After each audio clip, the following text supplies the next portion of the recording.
So a while back, I came across a device, one I figured could be the centerpiece of a generative music studio. That device was the Conductive Labs Noodler. Let's talk about it.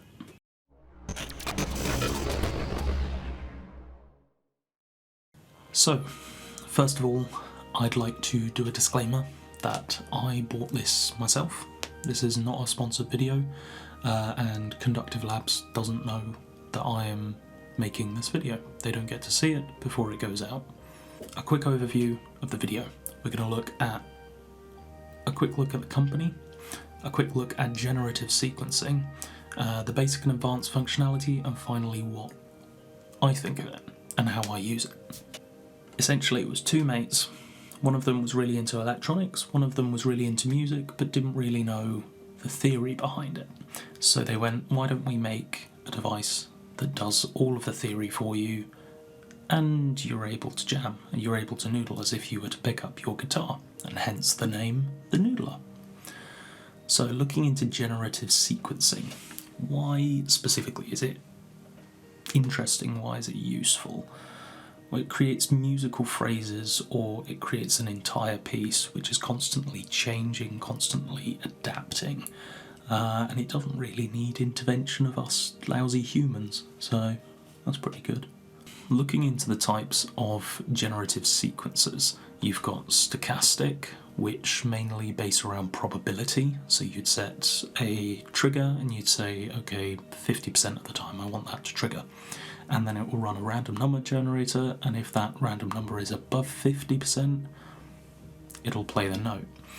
Next you've got Euclidean, which is more mathematical, and it says, okay, I've got this many steps, say 16, and I'd like to put 5 notes into that 16 steps.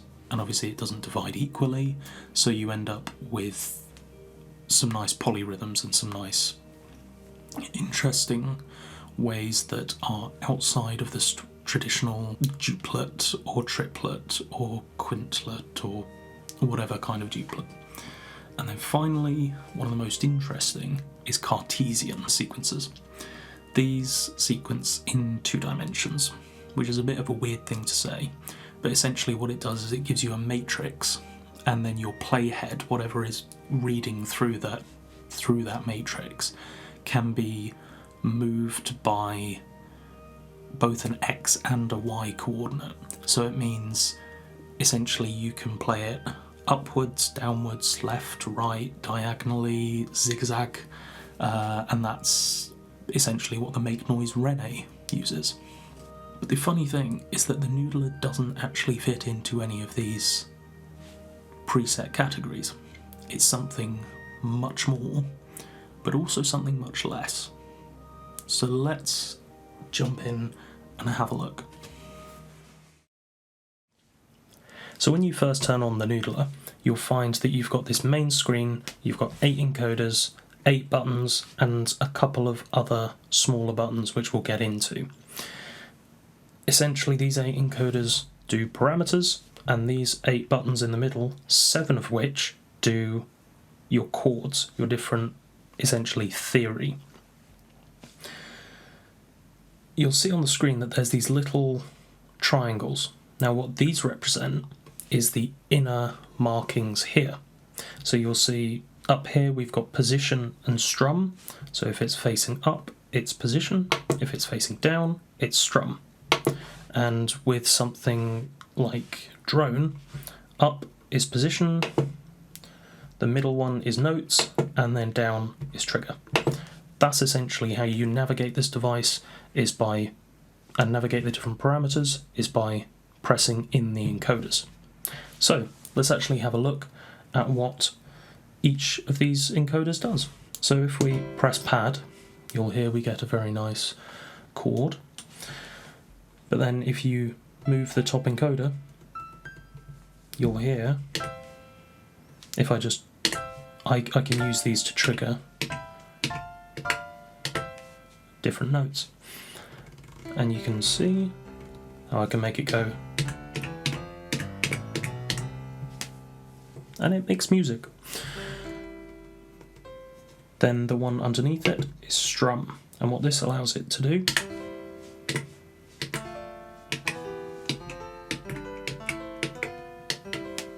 very nice. Range, as it suggests, lets you build some massive chords. Nice, big and grandiose. And then spread basically says, how are those chords going to be laid out? This is my favourite one, because it does a different configuration every single time. But I normally leave it on spread 2, and strum I don't normally use. But that's because I use it in a slightly different way and not with a piano. I normally use it with a drone. Sorry, with a pad, as it would suggest. One of the nice things is that you get your MIDI readout, so it'll tell you what your middle note is, what your bottom note is, and what your top note is in MIDI speak. So essentially 64, that's essentially middle of the road C. And then you can see that that changes as you move up and as you move down, and that goes along with your key and with your mode as well. Next, let's have a look at the drone. Ooh, nice atmospheric. So that one has a position as well, allowing you to go all the way down or even all the way up. And that basically just says, that signals to me that they've thought about this and they know that a drone isn't just bass. A drone can also be used for a high voice as well. So that's nice. Then you've also got different notes. So you've got just the root, you've got the root and the octave, which you can hear there, and then you've got the root fifth, which is there, and then the root fifth octave, as you'd expect. Next you've got the trigger, which basically says, okay, in 4 pulses I will play 1, in 4 pulses I'll play 2, in 4 pulses I'll play every odd one and every even one, and every single trigger, in 3 I'll play 1, and in 5 I'll play 1. So you can essentially get some polyrhythms going. Then in here it also gives you some different rhythms which are pre-made. The thing to the left of this basically just says it'll follow whenever I change the note, it'll change to the one which it sees fit is the best to be. Basically it'll change. But when it's a playhead instead, it'll just stay as whatever you set it to. No matter if I change the chords that go around it, it won't change. Whereas in this mode, there you go.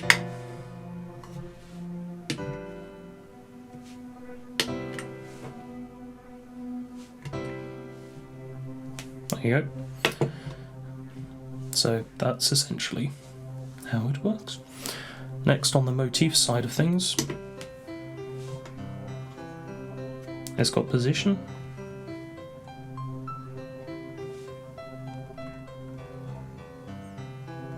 which basically just says how high or low it goes. One of the things which I do like is the fact that this visual representation of where the keyboard is basically tells you, okay, you've got your first part is here, your second part is here, and your third part is here. So it allows you to spread across the frequency spectrum. The only problem is that isn't always the case, and there are a couple of things that they could do just to make that a little bit better. Next, we've got pat length, which is pattern length, and that's essentially how high up this one goes, but that's according to the pattern. So currently we're on pattern 1, which is just a standard upwards arpeggiator. This pattern, if we go over to pattern, you see the down arrow, so that means we're on pattern. We can change this to whatever we want it to be. And this is where the whole thing with pattern length starts. These are where the problems start. Well, not problems, but I guess quirks. Quirks and features. So if the pattern length is small, it only reads 1, and you can see it's reading more of the data as it's going up.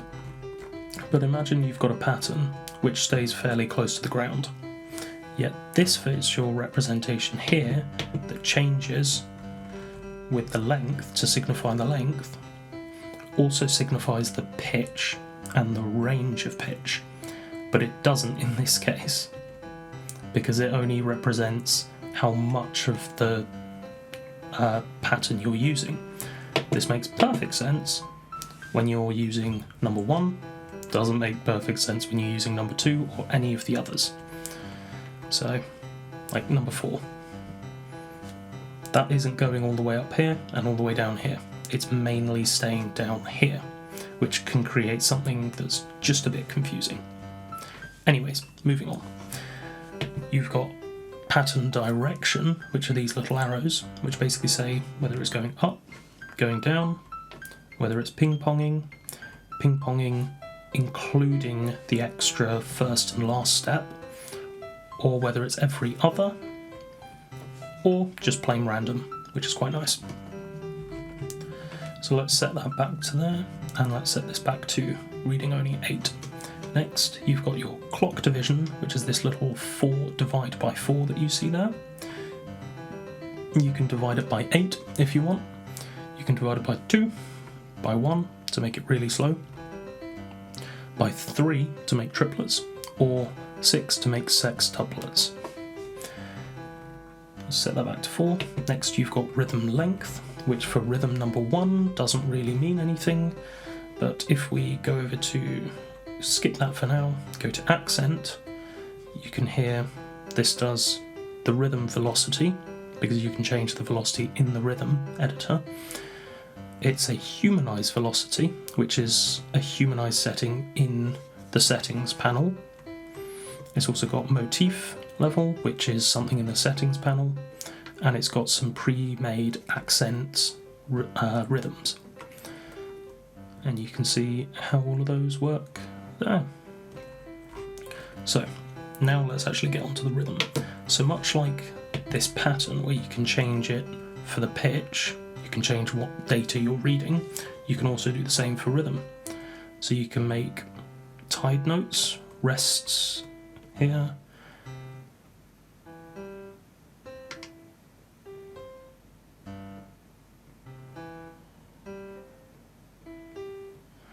so you can hear how that works. And they've got 20 preset rhythms and 20 preset pitch patterns as well. Then the offset essentially allows you to change where you start from, whether you start from the start, the first one in, second one in, third one in. So let's go back up to rhythm length. So if we change the rhythm length will essentially say how many of those steps we're going to be using. Here's another one of the bits where this number down here and this visual representation don't quite add up, because you can see there's far more than 4 steps, yet it's saying 4, because that's how many note-on notes there are. But that means with a rhythm such as number 2, it means you can start skipping out half of notes, and it doesn't really give you an accurate representation of how many beats or pulses you should be keeping. But that's fine, it's generative, so it doesn't really need to make sense. And that is all of the encoders.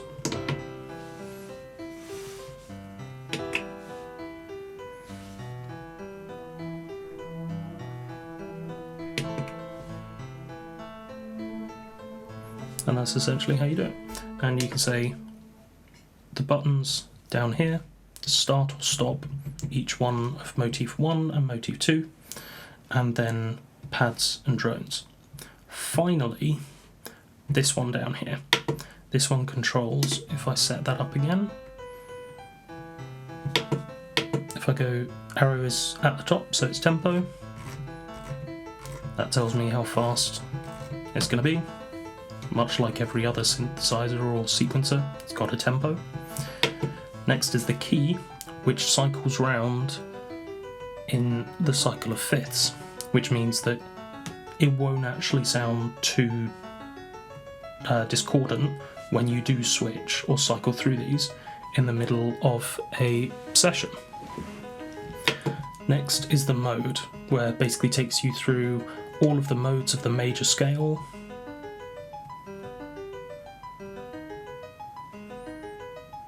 And you can hear how that slightly changes the timbre, the texture. You've got minor, major, all of the other modes, and then a couple of interesting ones like the Gypsy minor, which includes 2 semitone movements, harmonic minor, pentatonic minor, whole tone, tonic thirds, tonic fourths, tonic sixths, which is quite interesting. And that controls all of it. And that is how you control the main functions of the noodler. Right, let's move on to the advanced sections and the things that get a bit fancy. So, when we have a look at the settings menu, which is accessed via menu and then clicking in the first of the settings encoders, you get access to your MIDI channels. Now, this MIDI channel says MIDI channel 1 all. What that means is every single output, so all 4 USB ports, USB MIDI ports, and both output A and B over 5-pin DIN, those are all being sent MIDI channel 1's information. The +3 means that you're able to polychain channels 1, 2, 3 and 4.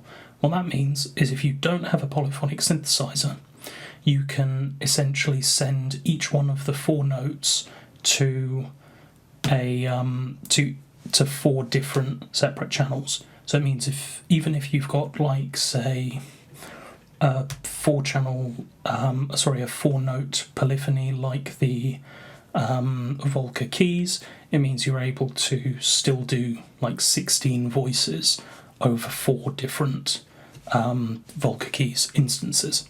So you can see that changes to USB 1, USB 2, USB 3, USB 4, MIDI A, MIDI B, and then it switches up. So I've just got them set 1, 2, 3, 4 to all of them. Noodler control, that's how I control it, which I will show you all in a later video. Keyboard transposition, that means if you've got any MIDI coming in that you'd like to quantize to the same notes that you are playing out of this. So if you wanted to play live, that's how you do that. Keyboard control, that just basically says for the noodler control, whenever something comes in, what sort of format would you like it and how much control would you like. We'll go through that in, again, a separate video. MIDI outports, this is just start and stop, so this essentially sends data out when you say start and stop, like here. It'll then send the trigger out for that. In the second settings menu, you've got humanize, which we spoke about in the accent thing, which essentially what this means is it's 30% to send it out. I won't talk about the clock out and clock in, as I don't own modular gear. I don't own anything which is CV based, and thus I'm not really the person to speak to about that kind of stuff. Pad velocity, motif velocity, and motif 2 velocity, those are all in the accent menu, where you're able to set it to the velocity that is specified. Then the velocity low, what that means is when you go to these settings, those will be the low velocity. Right, now settings number 3. You're able to save all of your settings in 8 different instances. This is so useful.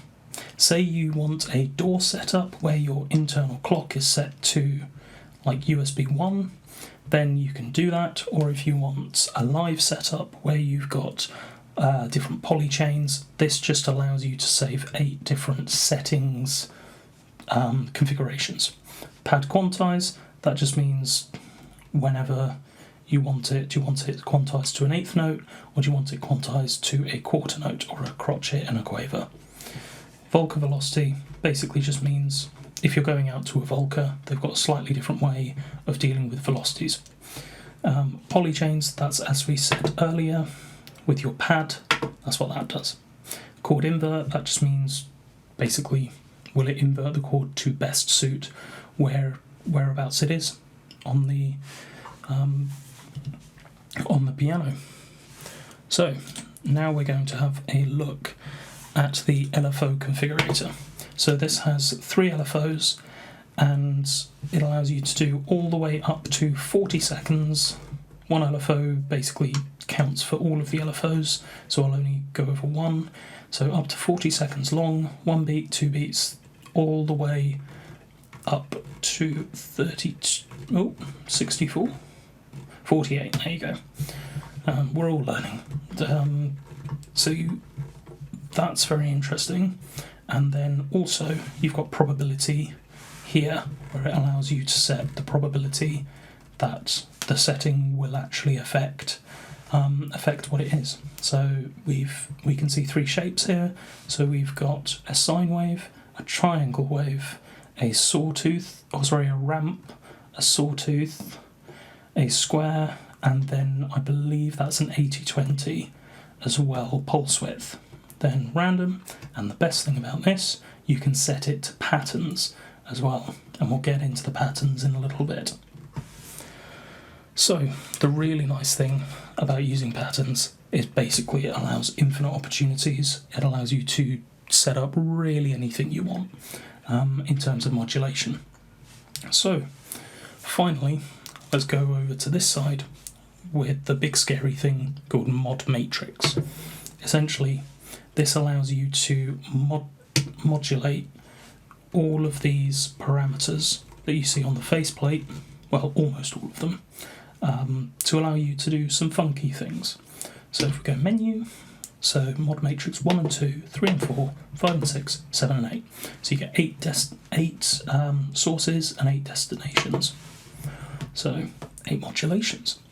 So in source, you can choose LFO 1, 2 or 3, or there's also 5 preset modulations, which essentially that's what the developers see as good, and I agree, they're actually very, very good modulation sources, especially this random one, 8 beats long. That's great. Then you've got the destination with this one, so that's pad position, pad range, pad velocity, pad on and off, basically a bunch of different things. I'll put down in the description all of the things that it can modulate, and then also I'll do a link to kind of all of my notes for this review. Then you've also got mod amount, which allows you to set essentially how much of that, and you'll see once I go over a certain amount, it goes red. That tells me I'm modulating it more than it's capable of moving. So essentially it's going to clip the modulation, and it means we won't modulate anymore. So to allow that, if you wanted 100% modulation and you wanted it to go between 50 and 100, you won't be able to do that. But the destination value allows you to go down to 0, and now you can see we go 1 to 9. So that basically, this value connects to the pad position. So you'll see it's down here now. And if I moved that up and I started playing that pad, you can see it goes all the way to the middle and then back, but it clips.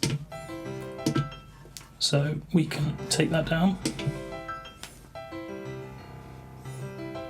There we go. And we've got modulation. And you can do this for pretty much everything. So if we did this one as well, mod amount for the range, and we started this fairly low down and went fairly high up, you can see it grows and it shrinks, grows and shrinks. And all of this, you can see everything's updating in real time. So that is the mod matrix, and that is pretty much all of your basic functionality. Now, when I say basic, I know that's all fairly funky stuff, but it gets a lot better when you start using Shift menu. You get your pattern editor, your rhythm editor, a chord sequencer, so kind of like a song mode, which is down here, a MIDI controller, which I will do a separate video all about this, and all about how I connect Reaper to the noodler. Right, let's dive into the advanced features. So I spoke a little about the readout for the pattern length, and that the range isn't clear. And instead of just complaining about it, I think it's probably good to suggest a UI tweak that would help. So it's currently serving double duty to show how much of the pattern you're using, and also in what direction you're doing it, whether it's going up, down, ping pong inclusive, or random. What if we changed that? So instead of it was the length of it, or sorry, how much you were using of it, what if we changed that to the range? So the range of your highest and lowest note would scale so it's essentially showing the same and serving the same information as what the pad is already doing. That way it would be a lot less confusing and probably a little bit more useful to know exactly where in the frequency spectrum, if you've got a pattern with a lot of low notes, where in the frequency spectrum you're actually working. Because your pattern length is already being displayed when you change the parameter. It's already telling you, alright, it's 8 steps, it's 10 steps, and you get to see that visual representation already. Right, let's get to advanced features. So, looking at the pattern editor, we go Shift, Menu, and then it's this button here, or this encoder here. This allows us to view and also change in real time a lot of different settings about the patterns that we're using. So 1 through 20 is all stuff made by the developers, by Conductive Labs, and 21 through 40, those are all of the stuff we can change. So, looking at the sides of the screen, you can see you've got length, you've got division, you've got your different ways of playing it, your different directions, and the rhythm that you're going to be playing it with. You can also change, these two encoders are the big ones, because these allow you to alter what you're actually playing. So if I go play, I've made music, and it's all in key, it's all in the chord. If we go back to step 1 and then we go left again, we can go to pattern note type. Now what this does is this changes whether it's scale based, chord based, or just straight up chromatic. And they each give you different amounts of changing it. So, and then this one, I can move this up, I can move it down, Shift menu, that encoder, and we've made music. Now say we wanted to add a different rhythm to this. We like it, but we want a different rhythm. So we go to the rhythm editor, and much like the other one, you've got your direction, you've got your division, length, and your pattern source. Now, you can see here we've got rhythm source, pattern source. So, if we go to something like 26, one which I haven't messed with, you can create all of your different patterns. So this value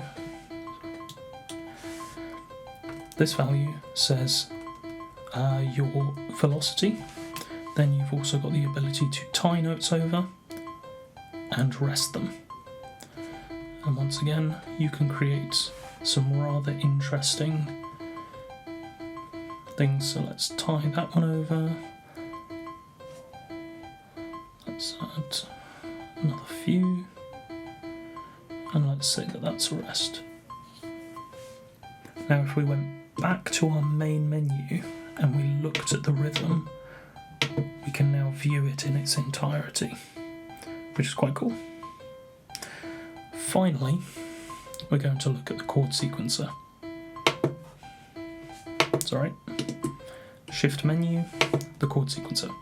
Now what this allows you to do is save up to 5 different songs, essentially, and there is an application online which allows you to do much more than that. But say we wanted to do, in section A, we wanted 1 bar of quarter notes, C major, 1, right? Then we moved along and we said we wanted 2 counts of E minor. That's fine, or our 3rd degree. Then we did 3 counts of our number 4, which is A in this case. Then we go down to our song setting and we say, okay, I want to play the A sequence 3 times. I want to play the B sequence twice. Now if we go through and edit B, we can just do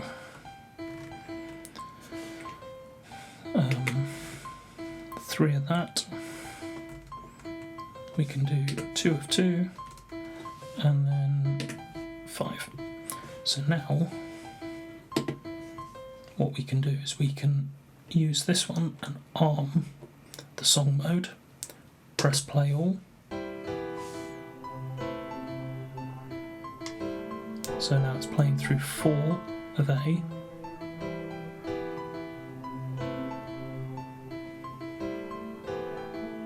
Now it's going to B.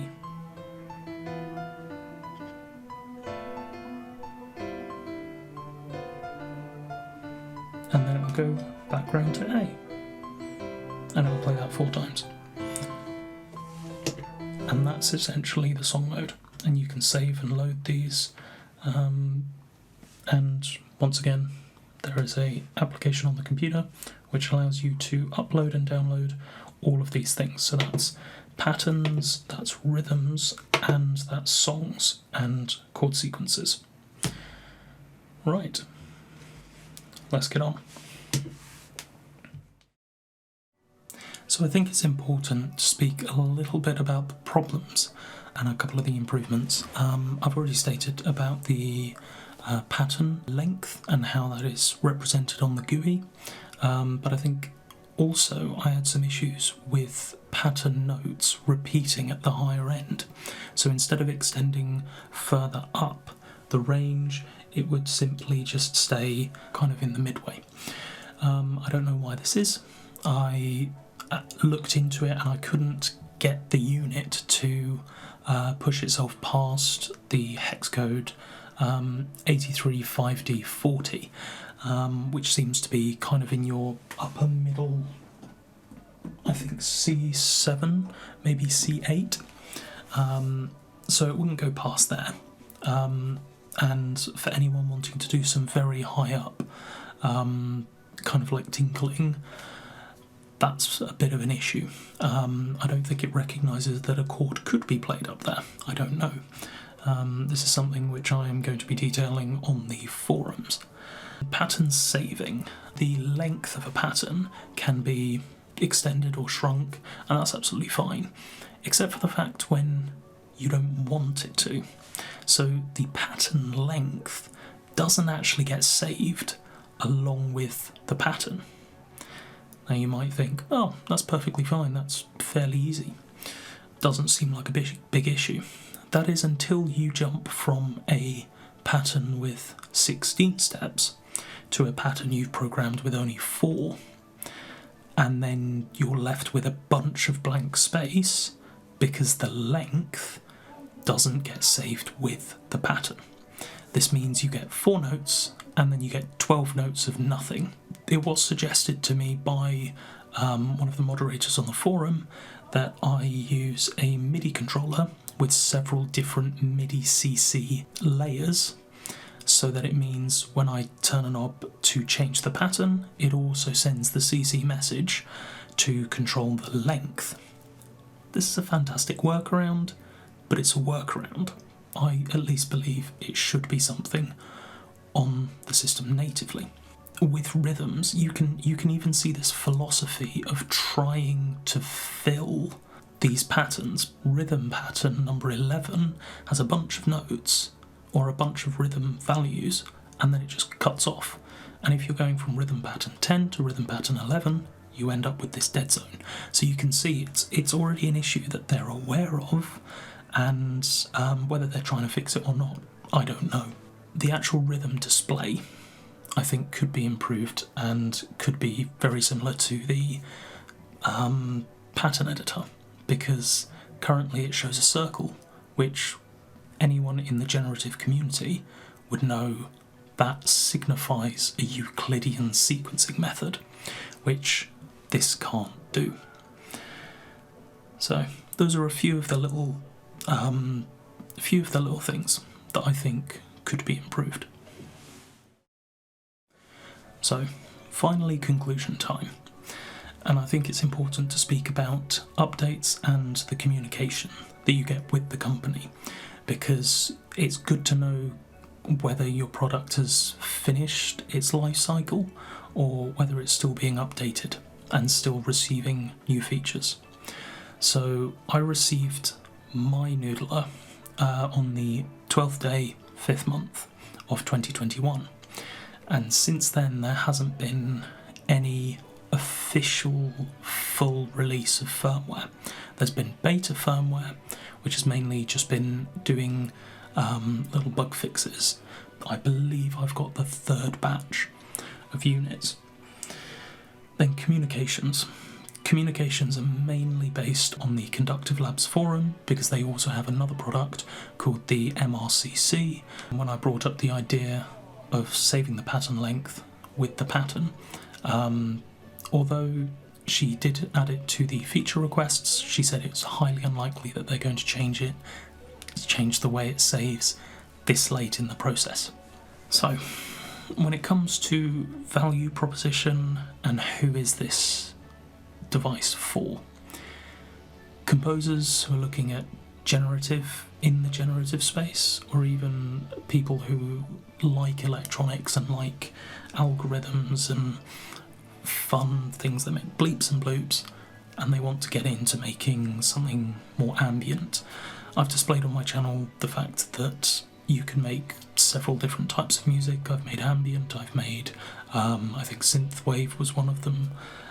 So there's a couple of different things you can do with it. I think it's a little more involved than just set it up. I think it requires a little bit of understanding. I've said about setting it up with the computer and with specifically Reaper, and all of my videos have been with Reaper and Vital, the free synthesizer. With the 2 MIDI outs and the 2 MIDI ins, there's huge amounts of possibility. Using something like the FaderFox PC12 allows 74 different controls to be changed in real time, and it's basically a fantastic way to really unlock everything under the hood here. The link to the manual will be in the description, by the way. If I'm looking at alternatives and whether this stands up to what's currently coming out, the interesting thing is that most of what you find will be on a Kickstarter or an Indiegogo campaign. These you can buy straight up from the website, and they're ready and they will be shipped out in the next batch. So there's the Oxy 1 sequencer, which only just got into production, they're just building it, and that's 4 tracks. There's the Torso T1, which is 16 tracks, and that's Kickstarter, and then Theory Board does most of what this does in terms of the quantization and the theory, and that I believe is Kickstarter as well. So, my final closing thoughts. I absolutely love this device. I am overall very positive about this and very happy with my purchase. There's those couple little things which I think could really elevate this device and make it the perfect centerpiece. As it stands, do I think it's worth the price? You can find the price down below on the website. Yes. I love this device. I think it's fantastic. Maybe a Euclidean sequencer would be really good. Maybe it might not be. I don't know. So, keep up what you're doing, Conductive Labs. I like it. So just quickly, this review took a rather long time to make. I spent many nights just playing with the noodler, really getting to know what it can and can't do. And I'd just like to say thanks for watching, and please do show your appreciation down in the comments.